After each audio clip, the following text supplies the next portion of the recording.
Rambutan. এটা মালয়েশিয়ার একটা প্রসিদ্ধ খাবার, বাংলাদেশের অনেকটা লিচুর মতো, ভিতরে লিচু এবং রামবুতান সম্পূর্ণ লাল থাকে, মানে দেখতে লাল, এবং এই যে এরকম এটা কী বলা হয় কদম ফুলের মতো, কিন্তু ভিতরে লিচুর মতো। আমার ভাতিজা রাসেল সিঙ্গাপুর থেকে এনেছে কিছু খাওয়ার জন্য, যে আমি খাও দেখি একটা একটা ভাঙ্গো একটা। হ্যাঁ, এটা ছোলো চুলা।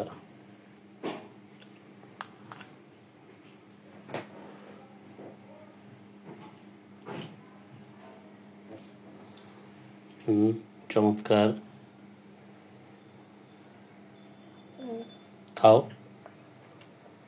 টেস্টটা কেমন, লিচুর মতো না অন্য কালার, অন্য ফ্লেভার? লিচু, একেবারে বাংলাদেশি লিচুর মতো। এই ফলটা বাংলাদেশের না বিদেশে সেটা বলো। বিদেশের? কোন দেশের? মালয়েশিয়ার। আসছে কোথেকে ফলটা? মালয়েশিয়াতে না, সিঙ্গাপুর থেকে এসে।